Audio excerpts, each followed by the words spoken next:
C'est Woody Allen qui aborde ce sujet. Ouais, c'est un petit peu particulier quand même, hein.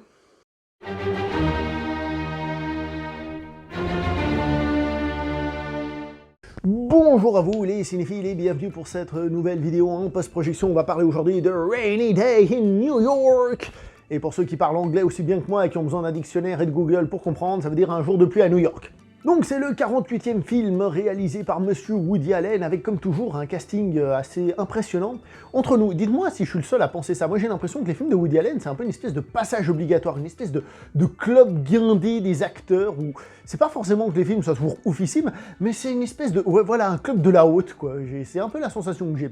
Donc dans ce film nous avons Monsieur Timothée Chalamet, Elle Fanning, Selena Gomez, Jude Law, nous avons Liev Schreiber, Diego Luna et évidemment d'autres acteurs. Il n'y a pas que ça. C'est logique, vous me direz, merci beaucoup pour l'information.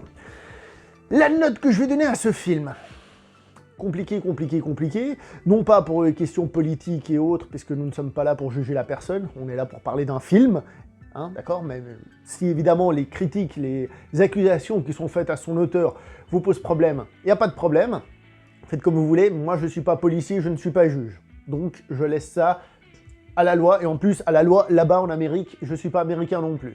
Donc la note à Woody Allen, en ce qui me concerne, c'est toujours un peu compliqué parce que j'ai toujours cette impression un peu de série télé.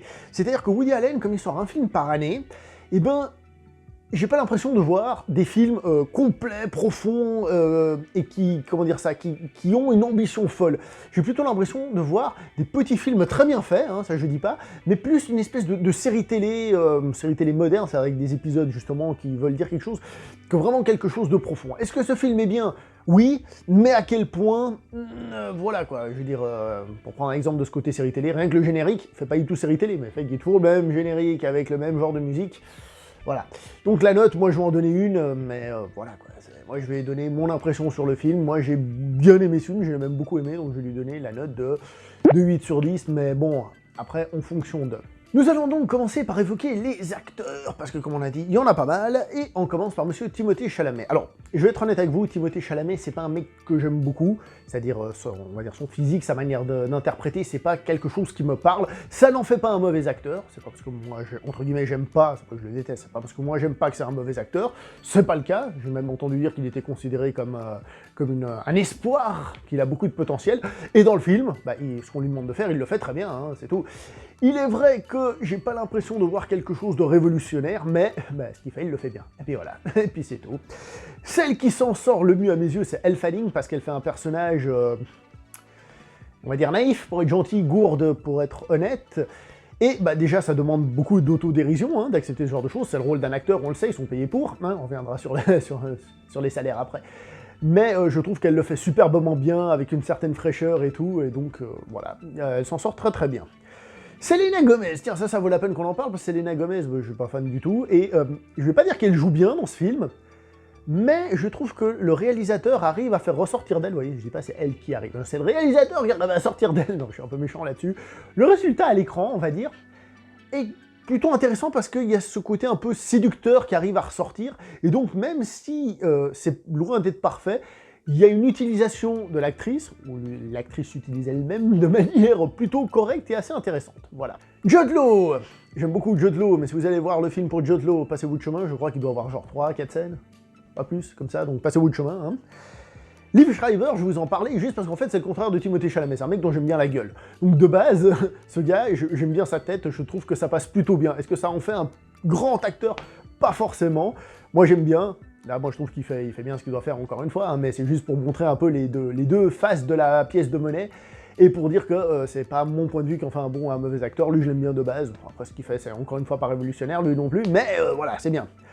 Diego Luna, j'ai bien aimé son rôle, il n'y a pas grand chose à dire, mais il le fait plutôt bien, donc on va pas se plaindre. Côté mise en scène, évidemment, on a ce côté très maîtrisé, c'est ce côté très élégant de Woody Allen, hein, j'ai envie de dire.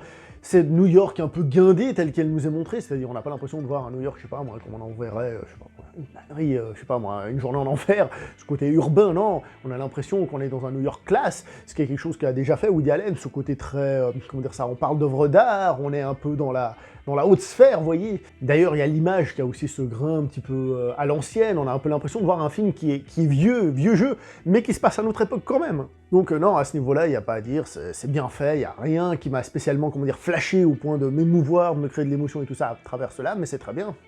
Au niveau du scénario, il y a plein de choses intéressantes à dire. D'abord que chez Woody Allen, des fois on en sort déprimé, enfin moi je ressors mais complètement déprimé de certains de ses films, je me dis plus jamais je regarde un de ses films, c'est pas possible, ça me donne des envies de suicide, c'est horrible. Et des fois je suis content, je sors un peu joyeux. Là je suis content, vous voyez, je suis sorti joyeux du film.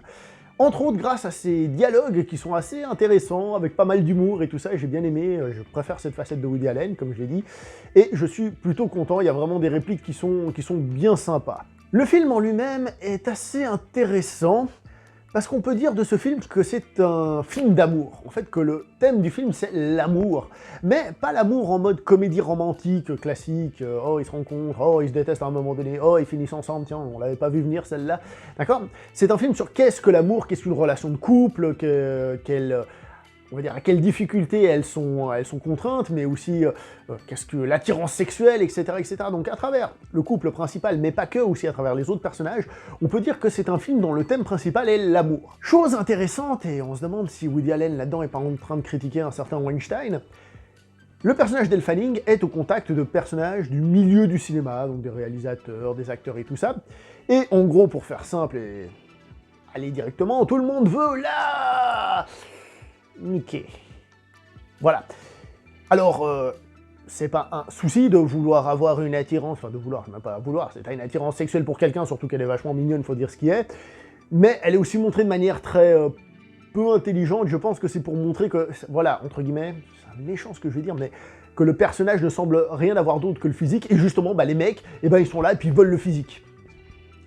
C'est pas un souci d'être attiré par une personne, ça c'est tout à fait normal, mais je me suis demandé s'il n'y avait pas justement cette critique un peu du traitement féminin à Hollywood, c'est-à-dire, bon bah voilà, t'as le physique et puis on a besoin. C'est un petit peu plus subtil que ça, mais je me suis posé la question. Et donc, pour revenir vite fait à l'aspect politique, quand on sait que M. Woody Allen est quand même accusé d'abus sexuels sur sa fille adoptive, et c'est d'ailleurs ce qui a posé problème dans le film, on se demande un peu à quel point c'est subtil qu'il fasse ça, je sais pas. Alors, j'ai entendu dire que les soucis ont explosé pendant le tournage, hein, entre autres, et que les acteurs, la plupart des acteurs, ont reversé leur salaire donc à des associations LGBT et autres variantes. Ce qui est finement joué, parce que ça leur permet de jouer dans le film, donc de respecter leur contrat déjà, de 1, d'avoir le côté luxe et classe d'avoir tourné chez Woody Allen, mais en même temps de faire oui, mais non, on n'est pas avec lui, vous voyez, donc c'est très finement joué. Il n'empêche qu'ils sont dans le film, voilà. À part cela, le film a aussi une partie sur l'acceptation de soi, qui est présente dans le film, mais que j'ai trouvé personnellement moins intéressante, d'après la lecture que j'ai eue du film, que justement cette vision de l'amour au sens large et global. Voilà. Donc, au final, est-ce que c'est un film qui est rigolo? Oui, c'est plutôt rigolo, il y a des bonnes répliques, il y a des scènes sympathiques. Est-ce que c'est un film qui dénonce des petites choses? Bah oui, bon, là-dedans, on va pas rentrer parce qu'il y a la politique qui peut se glisser, mais oui, semble-t-il que oui. Est-ce que c'est un film qui traite un peu du sujet amoureux de manière intéressante? Oui, mais encore une fois, comme j'ai dit au début, c'est pas non plus LE film qui traite du truc, hein. En même temps, des LE films qui traitent d'un truc, ça se saurait. Les LE films, c'est ce qu'on appelle des films qui restent, des chefs-d'œuvre et compagnie. Donc c'est un film bien réalisé, sympa, avec des acteurs qui font le job vraiment bien, et puis on passe un bon petit moment, et puis voilà quoi. Le film est pas très long, on a vu notre Woody Allen de l'année comme un épisode, voilà, pas besoin de trop s'investir entre guillemets, et on passe à autre chose. Est-ce que je le recommande? Plutôt, oui, si c'est votre genre de film, et puis voilà quoi, sans plus j'ai envie de dire oui, il est très bien, mais voilà. C'est un peu contradictoire. Donc je vais m'arrêter là pour cette vidéo, n'oubliez pas de liker, commenter, partager si c'est la première fois qu'on se voit, abonnez-vous, oui, enfin un jour je réussi à le dire sans bégayer. Allez, portez-vous bien, ciao tout le monde.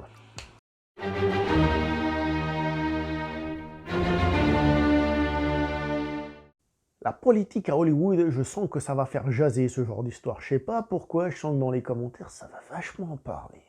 De base. Les gens vont tout de suite dire oui, mais en fait, je suis certain. Mais peut-être pas.